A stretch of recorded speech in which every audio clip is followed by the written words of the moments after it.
نحمده ونصلي ونسلم على رسوله الكريم أما بعد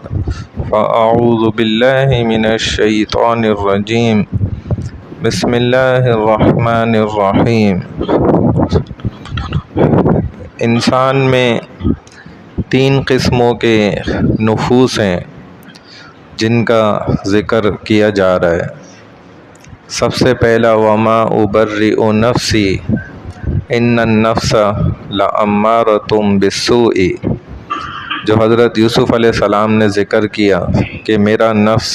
بڑا شرارتی ہے۔ لا اقسم بیوم القیامہ ولا اقسم بالنفس اللوامہ، دوسرے قسم کا نفس نفس لوامہ ہے جو کبھی نیکی بھی کرنے دیتا ہے اور کبھی گناہ پر بھی انسان کو ابھارتا ہے۔ تیسرے نمبر پہ یا ایتھا النفس المطمئنہ، اے اطمینان والے نفس، جس کو اللہ کی طرف سے بھی یہی پکار لگے گی کہ ارجعی الی ربک راضیۃ مرضیہ فادخلی فی عبادی وادخلی جنتی، کہ میرے نیک بندوں میں داخل ہو جا، ہم تجھ سے راضی ہو گئے، آج تو ہماری جنت کے نظارے دیکھے گا۔ یہ اطمینان والا نفس ہے، اور یہ کیسے حاصل ہوتا ہے؟ بڑی ریاضت کے بعد، بہت محنت کرنے کے بعد، جیسے دنیا بڑی مشقت اور محنت کے بعد کچھ تھوڑی سی حاصل ہوتی ہے نا، تو رسول اللہ صلی اللہ علیہ وسلم نے فرمایا کہ انسان کے اندر سے نا وہ محنت بھی کرتا رہے خوب، تو 2 چیزیں سب سے آخر میں جا کے اس کے اندر سے اللہ پھر نکالتے ہیں۔ پہلی چیز حب جاہ ہے اور دوسری چیز حب مال ہے، یعنی کہ جان کی محبت،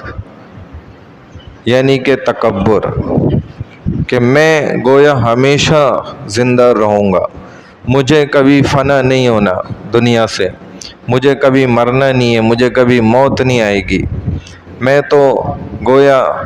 نہ ختم ہونے والی زندگی تک یہاں جیتا رہوں گا۔ یہ اس کی محبت ہے اس زندگی کے ساتھ۔ اور دوسری مال کی محبت، کہ اس قدر بڑھاپا آتا جا رہا اور مال کی محبت بڑھتی جا رہی، تو یہ 2 محبتیں ایسی ہیں کہ بڑے آخر میں جا کے نا بڑی محنت اور ریاضت کے بعد یہ انسان کے اندر سے باہر نکلتی ہیں، اور جب یہ نکل جاتی ہیں تو انسان آزاد ہو جاتا ہے۔ اب اس کا نفس اس کے کنٹرول میں، اس کے تابع، جو یہ چاہتا ہے پھر وہ کرتا ہے، اب وہ نہیں ہوتا جو وہ چاہتا ہے، اور یہی رب چاہتے ہیں کہ میرا بندہ وہ کرے جو میں چاہتا ہوں۔ تو جب اس کا نفس اس کے قابو میں آ جاتا ہے نا، اس کی لگامیں ڈل جاتی ہیں مضبوطی کے اس کے گرپ میں، اب یہ نیکی پر اس کو ابھارتی ہیں، کیونکہ اس نے عادت ایسی بنا دی اپنے نفس کی، ایک نیکی کرتا ہے وہ دوسری نیکی کو کھینچ کر لاتی ہے، دوسری نیکی کرتا ہے وہ تیسری نیکی کو پہلے سے کھینچتی ہے، پھر وہ چوتھی نیکی کو کھینچتی ہے، پھر وہ 5ویں کو، کیونکہ نیکی نیکی کی بہن ہے، جیسے برائی بدی کی بہن ہے۔ اگر برائی کرتا ہے تو وہ اگلی برائی کو کھینچتی ہے، یہ سمجھتا ہے چھوٹی برائی کر رہا ہوں، بڑی تو نہیں کر رہا، وہ چھوٹی ہی بڑی کی طرف کھینچتی ہے، پھر وہ بڑی اس سے بڑی کی طرف لے کر جاتی ہے۔ تو نیکی بھی اسی طرح ہے کہ چھوٹی سمجھ کے چھوڑے نہ،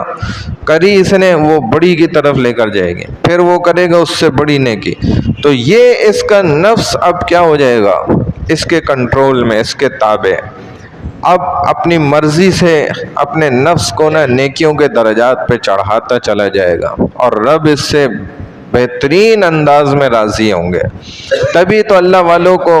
رب نے پھر کیسی کیسی پیشکشیں کی، کہ حدیث میں بھی آتا ہے کہ فرمایا جائے گا کہ آپ کے لیے تو یہ 8 کے 8 دروازے کھلے ہوئے ہیں جنت کے، جس دروازے سے چاہتے ہیں نا داخل ہو جائیں، ورنہ روزے داروں کے لیے مخصوص روزے داروں والا دروازہ ہے، نیکوکار کے لیے نیکوکاری والا دروازہ، صدقات دینے والے، نوافل پڑھنے والے، مخصوص عبادات جو صحیح انداز میں کرنے والے، ان کے لیے مخصوص دروازے ہیں۔ لیکن ان کو کیا کہا جائے گا کہ جس نے اپنے نفس کو کنٹرول کر لیا نا، مطمئن ہو گیا اس کا نفس، اور تقوی والی زندگی، پرہیزگاری والی، ان کو تو کہا جائے گا جیسے حضرت ابو بکر صدیق کے بارے میں کہ ان کو رسول اللہ صلی اللہ علیہ وسلم نے فرمایا کہ آپ کے لیے تو سارے دروازے کھلے ہوں گے، آپ جس دروازے سے چاہیں گے داخل ہو جائیں۔ یعنی جنت ایسی بےتاب ہے اور منتظر ہے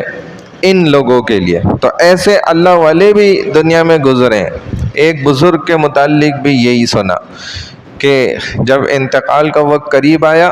تو اللہ نے دنیا میں ہی کھول دیا ان کے اوپر دروازے کہ آ جاؤ میرے بندے، تم نے ہماری مرضی والی زندگی گزاری، آج ہم تمہاری مرضی والی زندگی تمہیں دیتے ہیں کہ جس دروازے سے چاہتے ہو نا ادھر سے داخل ہو جنت کے اندر۔ آج سے اب تمہاری مرضی چلے گی ہمیشہ کے لیے، تھوڑے سے عرصے کے لیے ہماری مرضی چلی، تم نے مانا، اب تمہاری مرضی ہے، نہ ختم ہونے والی زندگی میں۔ اور کیسے بہترین لوگ ہوں گے یہ کہ جنہوں نے تھوڑی سی ادھر دنیا میں برداشت کر لی، اگلے کو دیکھ کر ان کا دل نہیں تل ملایا، نہ گھبرائے، نہ پریشان ہوئے کہ یا اللہ یہ یہود و نصارہ، یہ انگریز، یہ فرنگی، ان کا اوڑھنا بچھونا، ان کا چلنا پھرنا، ان کا اسٹینڈرڈ، ان کے ذات پات، ان کی فیسلٹیز، ان کا رہن سہن، یا اللہ ان کے ممالک، ان کی کنٹریز، ان کی دنیا کی معاشیات، اور یہ سارا کچھ نہیں گھبرایا۔ اس نے بولا لعنت بھیجتے ہم ان کے اوپر، بلکہ ان کی یہ تو ہمارے مسلمان کی وجہ کی روٹی کھاتے ہیں۔ یہ مسلمان کیا کہتا ہے؟ اللہ کا نام لیتا ہے، اور اللہ کے نام پر ہی اس کائنات اور دنیا کا وجود ہے۔ بس اگر یہ اللہ والا دنیا سے چلا جائے نا، مسلمان ختم ہو جائے، تو کافر کو اللہ ایک گوڑ بھی نہیں دے گا، پھر یہ دنیا کو تباہ و برباد کر دیں گے اللہ تعالیٰ، قیامت برپا ہوگی۔ تو یہ تو میرے آپ کے نام کی روٹی کھاتے ہیں، ہم اس سے کیا پریشان ہو یا کیا ہم دبے؟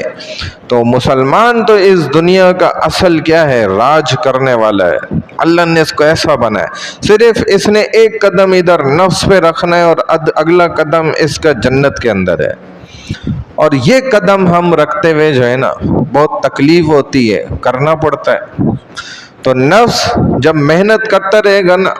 تو خود بخود یہ دبے گا، اور پھر اس کی مرضی کے مطابق والی زندگی شروع ہو جائے گی، رب کی رضا والی زندگی میں داخل ہو جائے گا۔ پھر دنیا سے اس کی جان چھوٹے گی، دنیا میں رہ رہا ہوگا،